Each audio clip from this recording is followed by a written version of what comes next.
Olá, boa noite. Hoje vou contar o relato de um ouvinte que prefere não se identificar, mas para facilitar, vou chamá-lo de Damião. Ele me enviou esse relato com muito receio, dizendo que só agora, depois de muitos anos, teve coragem de contar o que viveu durante uma noite fria no interior de Santana do Parnaíba, no estado de São Paulo. Vou narrar como se fosse ele, do jeitinho que ele contou, com suas palavras e lembranças, para manter tudo o mais verdadeiro possível.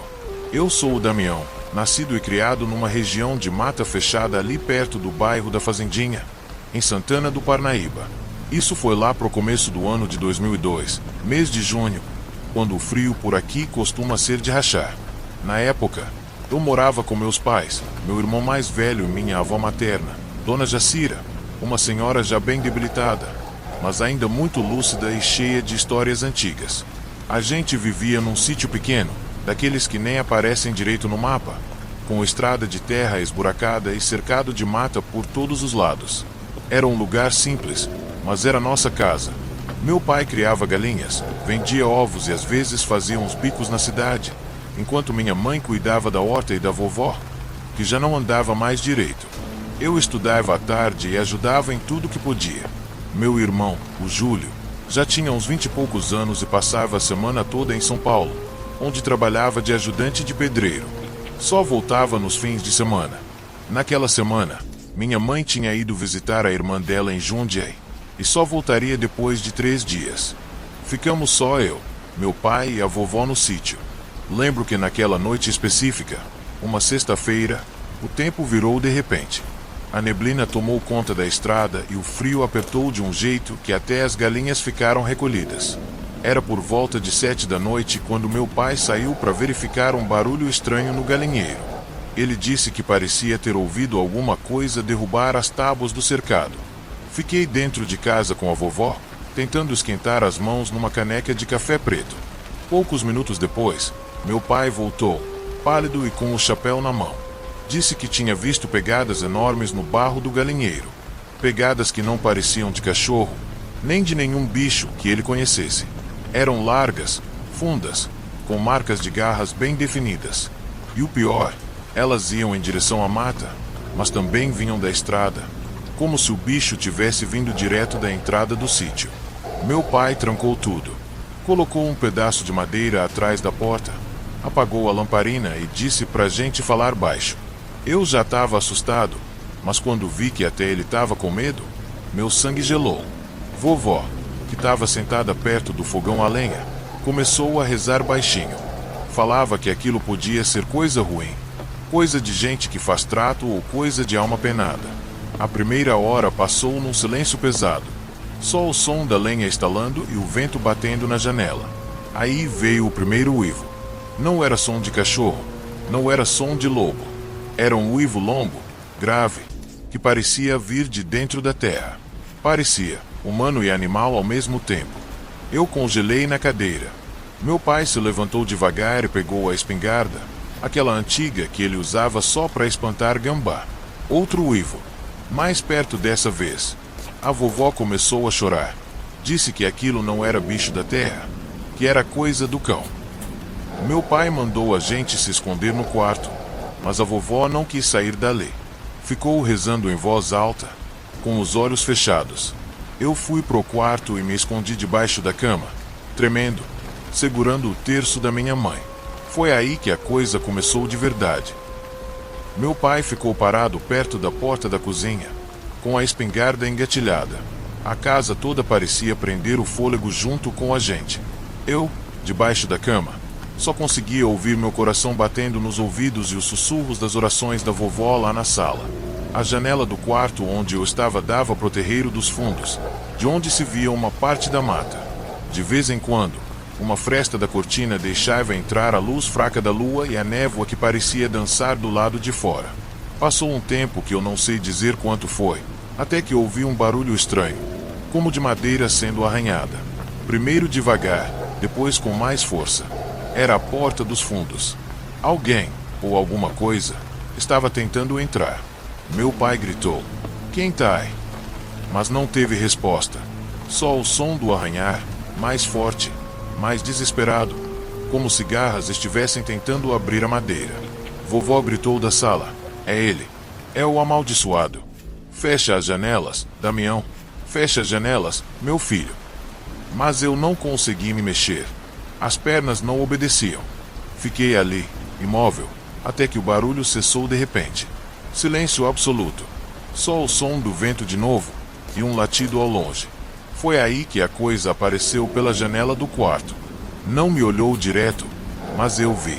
Um focinho preto, longo, que se encostou no vidro como se cheirasse o ambiente. Dentes grandes, amarelados, pelos escuros.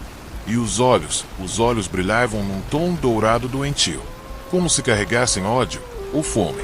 Eu soltei um grito, mesmo sem querer, e a criatura rosnou baixo, como um trovão preso na garganta. Meu pai veio correndo, abriu a porta do quarto e atirou sem pensar.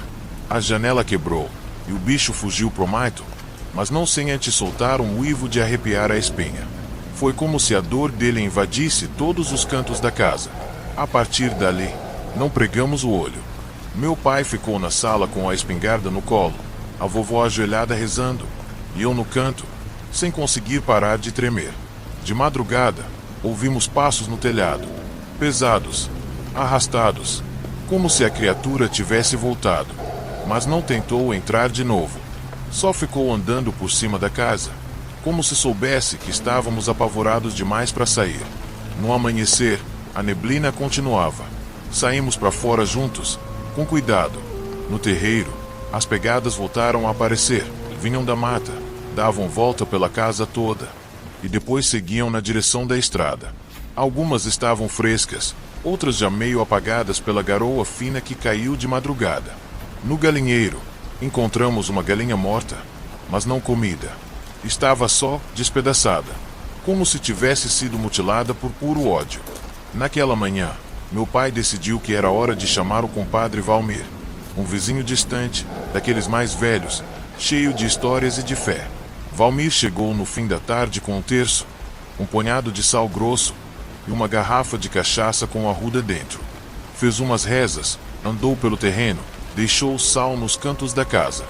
Disse que o que apareceu ali não era bicho comum, e que provavelmente alguém da região tinha feito algum pacto antigo que tinha voltado a cobrar.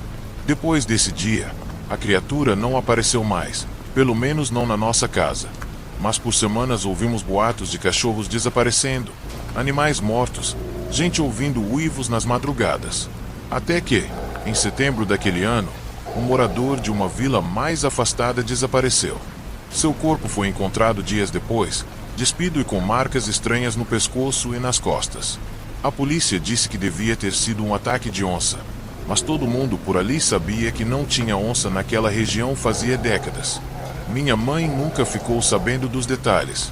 Quando voltou, meu pai só disse que teve um bicho estranho rondando o sítio e que estava tudo sob controle. Mas a vovó, ela nunca mais dormiu sozinha. Passou a andar com um terço pendurado no pescoço e sempre deixava um pouco de sal nas janelas.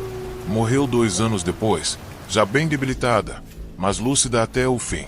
Sempre dizia: a gente mexeu com algo que não era nosso. Mas graças a Deus, ele não levou nenhum de nós.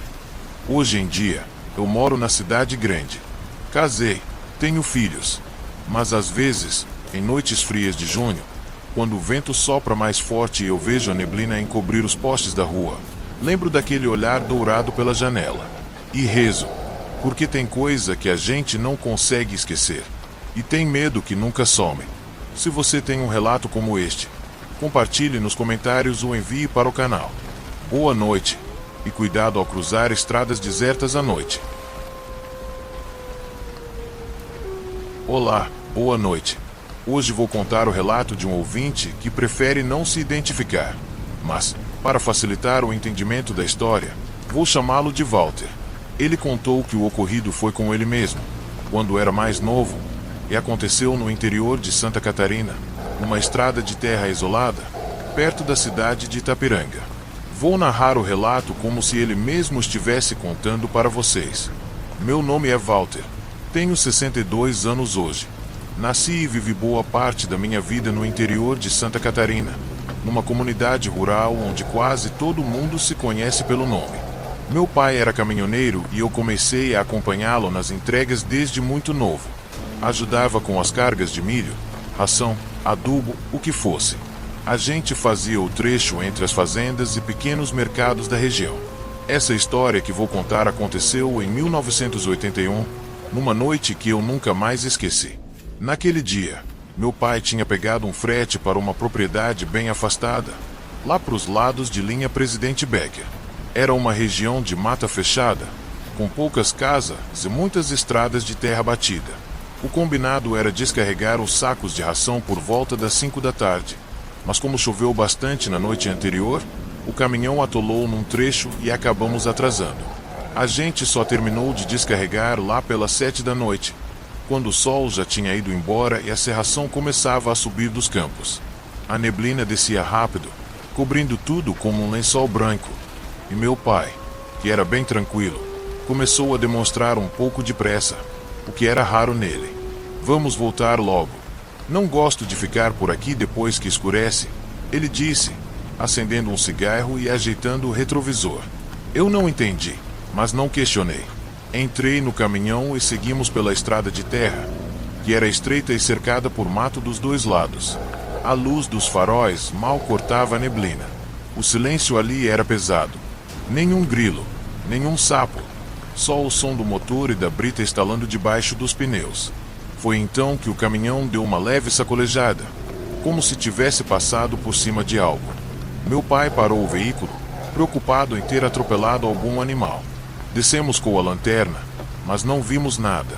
Nenhum buraco, nenhuma pedra grande, nem marca no chão. Só um silêncio incômodo e aquela neblina ainda mais densa. Quando íamos voltar para a cabine, ouvimos o estalo forte vindo do mato, como se um galho grosso tivesse sido quebrado.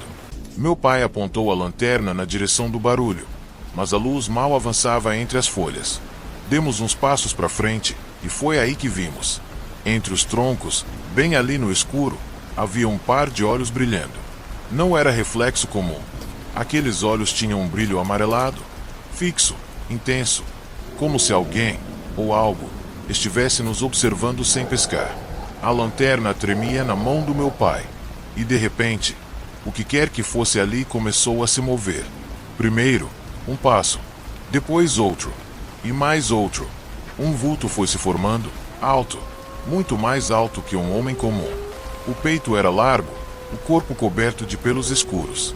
As orelhas pontudas, o focinho comprido. Caminhava com os dois pés, meio curvado, e os braços eram longos demais, quase arrastando no chão. Meu pai puxou meu braço com força e gritou: "Corre!" Voltamos pro caminhão correndo, com o coração na boca. Entramos e ele bateu a porta. No mesmo instante, o som de algo correndo ao lado da estrada começou. Era pesado, rápido, acompanhando o caminhão. Ele engatou a marcha e acelerou. A cabine tremia e eu olhava pelo retrovisor, mas não conseguia ver direito. Só sombras. E aquele barulho, passos grandes, como se um animal gigante corresse ao lado. Quando o caminhão finalmente pegou um trecho de descida, meu pai acelerou mais ainda. Passamos voando pelos buracos, até que aquele barulho parou. Chegamos numa vila pequena por volta das 8:30 da noite. Paramos na frente de um armazém e descemos para respirar. Meu pai não disse uma palavra por uns 5 minutos. Depois só me olhou e falou: "Não foi bicho normal. Aquilo era coisa ruim." No dia seguinte, voltamos lá cedo com um dos peões da fazenda.